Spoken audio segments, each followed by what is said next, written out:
জুলাই শহীদ স্মৃতি ফাউন্ডেশনের অর্থ পাইয়ে দেওয়ার আশ্বাস দিয়ে টাকা আত্মসাতের ঘটনায় করা প্রতারণার মামলায় জাতীয় নাগরিক কমিটির নারায়ণগঞ্জের ফতুল্লা থানার বহিষ্কৃত সদস্য দিলশাদ আফরিন পিঙ্কিকে কারাগারে পাঠানো হয়েছে। শুক্রবার ঢাকার মেট্রোপলিটন ম্যাজিস্ট্রেট ইসরাত জেনিফার জেরিন কারাগারে পাঠানোর এই নির্দেশ দেন। শুক্রবার বিকেলে তাকে আদালতে হাজির করে রমনা থানা পুলিশ। মামলার তদন্ত কর্মকর্তা রমনা মডেল থানার এসআই মোহাম্মদ কামরুল হোসেন তাকে কারাগারে আটক রাখার আবেদন করেন। দিলশাদ আফরিন পিঙ্কির পক্ষে তার আইনজীবী ঢাকা বারের সাবেক সাধারণ সম্পাদক হোসেন আলী খান হাসান জামিন চেয়ে আবেদন করেন। শুনানি শেষে আদালত তার জামিন আবেদন নামঞ্জুর করে কারাগারে পাঠানোর আদেশ দেন। এর আগে বৃহস্পতিবার রাতে পিঙ্কিকে রাজধানীর রমনা থেকে আটক করে পুলিশ। ওই দিন ফাউন্ডেশনের আইন কর্মকর্তা ফাতেমা আফরিন পায়েল রমনা মডেল থানায় মামলা করেন।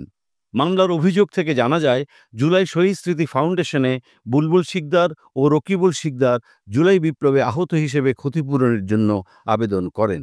তাদের কাগজপত্র দেখে সন্দেহ হওয়ায় জুলাই ফাউন্ডেশনে তথ্য প্রদানের জন্য আসতে বলা হয়।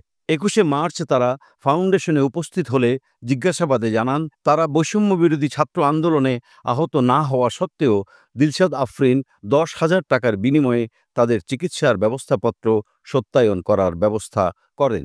পরে গুরুতর আহতদের তালিকায় রকিবুলের নাম অন্তর্ভুক্ত করতে ৫০,০০০ এবং অন্যান্য সুযোগ সুবিধা পাইয়ে দেওয়ার জন্য আরও ৩০,০০০ টাকা গ্রহণ করেন।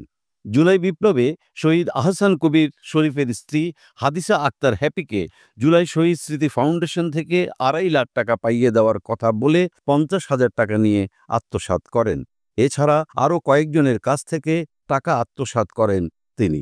উল্লেখ্য, ৮ই এপ্রিল দিলশাদ আফরিন পিঙ্কিকে কমিটি থেকে বহিষ্কারের কথা জানানো হয়।